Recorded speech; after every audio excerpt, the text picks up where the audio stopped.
Hello friends, welcome to my channel দীপ্তির পৃথিবী। আবার একটি নতুন গল্প নিয়ে ফিরে এলাম। গল্পটি ভালো লাগলে লাইক এবং কমেন্ট করবে এবং আমার চ্যানেলটিকে সাবস্ক্রাইব করে পুরো গল্পটি শুনে আমার পাশে থাকবে। গল্পটি একটু ভয়ের গল্প। কড়কড় করে বাজ পড়ার শব্দে চমকে উঠে ঘুম ভেঙে গেল নীলুর।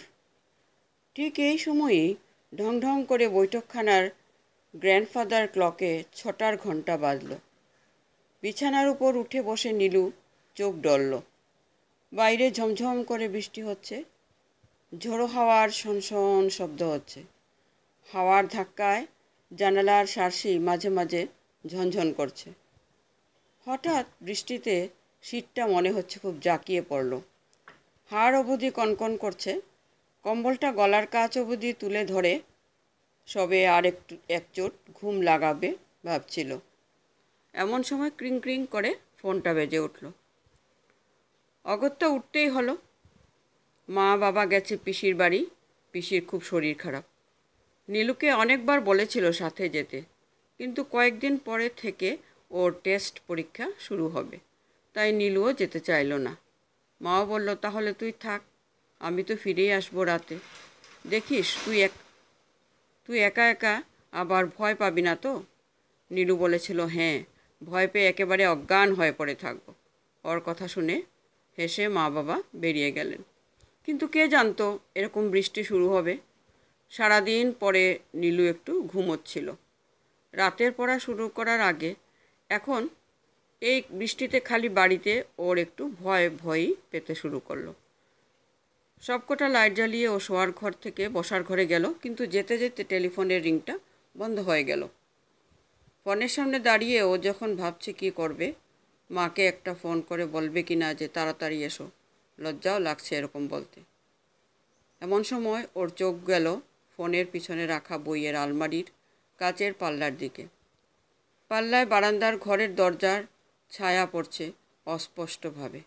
নীলুর কেন যেন মনে হলো দরজার পাল্লাটা আস্তে আস্তে বন্ধ হয়ে যাচ্ছে। ক্যাচ করে একটা আওয়াজ ওর কানে এলো।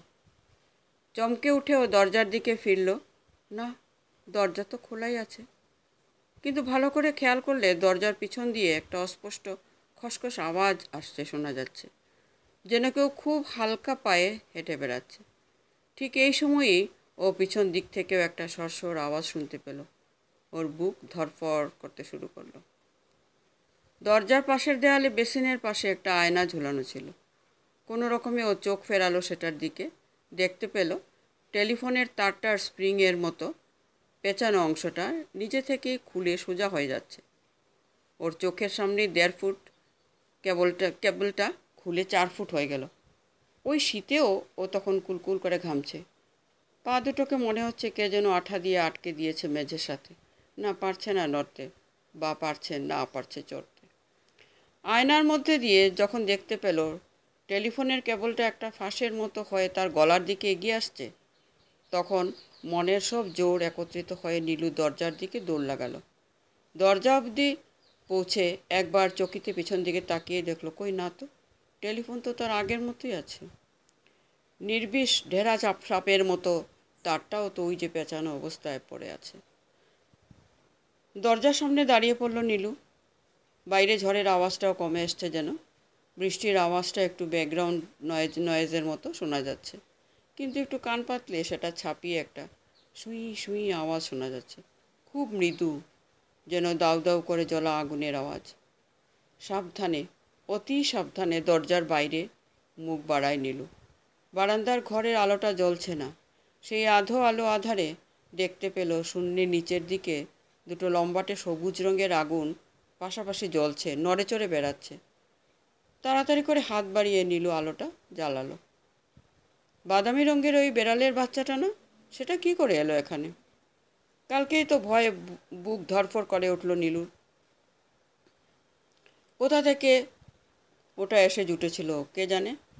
ঘরে হিসি করে দিয়েছিল বলে নীলু পরশু রাতে ওটাকে একটা প্লাস্টিকের গামলা দিয়ে চাপা দিয়ে দিয়েছিল। তারপর ভুলে গেছিল ওটার কথা। গতকাল সকালে উঠে দেখে গামলার নিচে মরে কাঠ হয়ে পড়ে রয়েছে। মা বাবা দেখার আগে প্লাস্টিকে মুড়ে বাড়ির পিছনে ফেলে দিয়ে এসেছিল। বিড়ালের বাচ্চাটা কীরকমভাবে যেন তাকিয়ে আছে নীলুর দিকে। দৃষ্টিতে স্পষ্ট একটা অভিযোগ। নীলু দাঁড়িয়ে দাঁড়িয়ে ঘামতে থাকে। বিড়ালের বাচ্চাটা কুই কুই করে করতে করতে নীলুর দিকে এগিয়ে আসতে থাকে। বৃষ্টির ছাটে বোধহয় ওদিকের জানলাটা খুলে গেছে। ভেজা একটা ঠান্ডা হাওয়ার ঝাপটা এসে নীলুকে কাঁপিয়ে দিল। সেই হাওয়ায় কোথা থেকে একটা প্লাস্টিকের ক্যারিব্যাগ উড়ে এলো নীলুর দিকে। হাওয়া ঢুকে ফুলে ফানুসের মতো দেখতে লাগছে ওটা। নীলুর চোখের সামনে ওটা নেচে নেচে উঠতে লাগলো। তারপরে হঠাৎ হাওয়ার এক ঝাপটায় প্লাস্টিকের ব্যাগটা এসে নীলুর মাথায় ঢুকে ওর ঘাড়ের উপর চেপে বসলো। শ্বাস বন্ধ হয়ে যাচ্ছে ভেবে নীলু হাঁচর পাঁচর করে হাত দিয়ে প্লাস্টিকটা সরাতে যাবে, এমন সময় আলোগুলো নিভে গেল। সেই নিশ্চিদ্র অন্ধকারে হিমেল হাওয়ায় মাথায় একটা প্লাস্টিকের ক্যারিব্যাগ নিয়ে অজ্ঞান হয়ে যাবার পূর্ব মুহূর্তে নীলু শুধু ভাবতে পেরেছিল, ঠাকুরমার কোনদিন কোনো অবহেলা প্রাণীকে কষ্ট দেব না, এবারের মতো ক্ষমা করে দাও। রাত্রে নীলুর মা ফিরে এসে যখন বারংবার বেল বাজিয়েও ভেতর দিয়ে কোনো সাড়া শব্দ পেলেন না, তখন ডুপ্লিকেট চাবি দিয়ে দরজা খুলে দেখলেন বারান্দায় নীলু অজ্ঞান হয়ে পড়ে আছে। সঙ্গে সঙ্গে নীলুর বাবাকে খবর দিয়ে হাসপাতালে নিয়ে যাওয়া হলো নীলুকে। সেখানে প্রাথমিক চিকিৎসার পরে নীলুর জ্ঞান ফিরল। কোনো প্রশ্নেরই জবাব দেয় না, খালি ফেল করে তাকিয়ে থাকে। ডাক্তারবাবু পরীক্ষা করে বললেন, সিভিয়ার মেন্টাল স্ট্রেস, কয়েকদিন রেস্টে থাক, ঠিক হয়ে যাবে। চিন্তাগ্রস্ত মনে তারা বাড়ি ফিরলেন। নীলুদের বাড়ির নিচে বাগানে সেই রাত্রে একটা মিনি বেড়াল তার একটা বাচ্চাকে নিয়ে ঘুরে বেড়াচ্ছিল। একই রকম দেখতে আরেকটা পুচকে ছিল, কোথায় যে হারিয়ে গেল আর খুঁজেই পাওয়া যাচ্ছে না।